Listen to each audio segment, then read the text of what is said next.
We should really do our best to determine what the original author intended.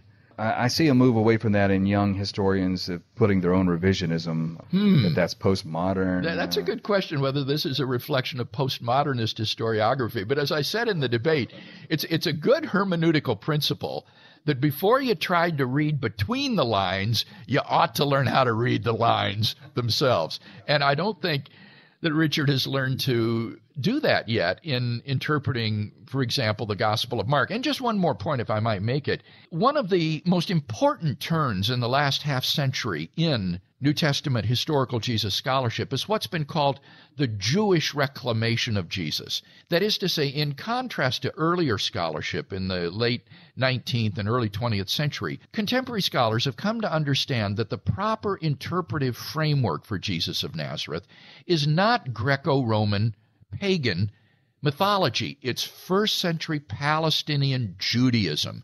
Jesus was a Jew. And this is the culture and the background against which Jesus is to be properly understood. And Richard just hasn't appreciated or appropriated this Jewish reclamation of Jesus. He's still intent on interpreting Jesus against a pagan mythological background rather than against first century Palestinian Judaism.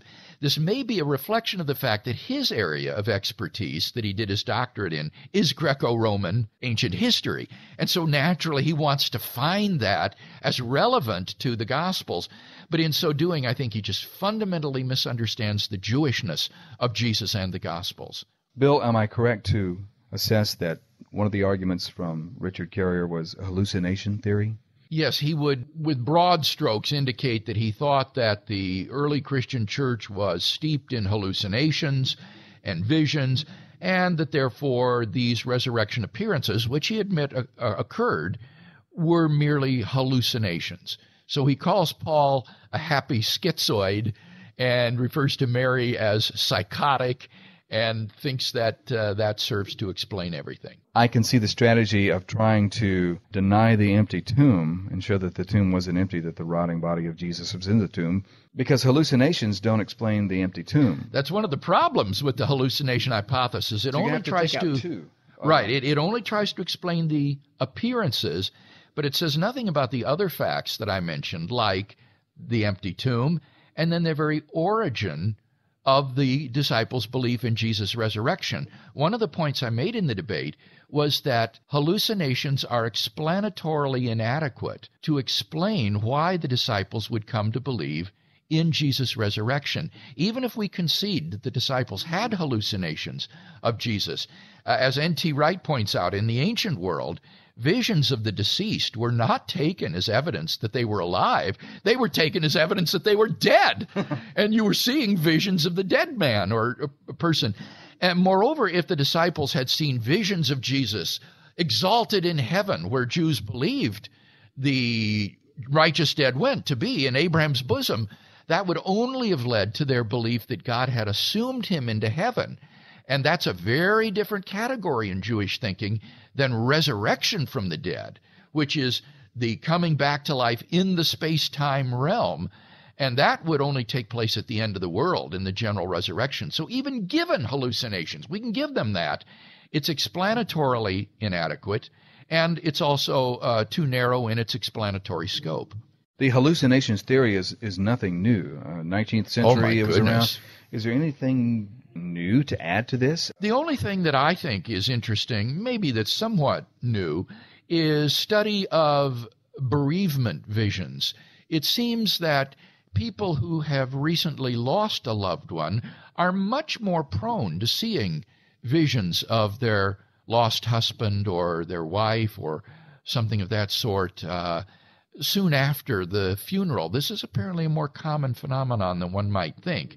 And so the claim is that perhaps this is what the disciples experienced, was these sort of bereavement visions of Jesus.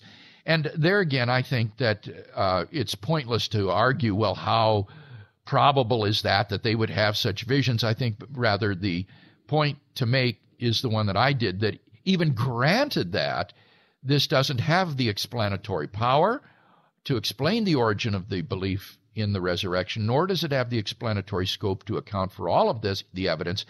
And I also think that it's implausible in that the diversity of the resurrection appearances far outstrips anything in the psychological case books about visions of the dead, in that Jesus appeared not just to individuals, but to groups of people, not just to one person, but to many people, not at one circumstance or locale, but many circumstances and locales, not just to people who were believers in Jesus, but even to unbelievers and enemies. And that kind of diversity makes the hallucination hypothesis, I think, stretched beyond credibility.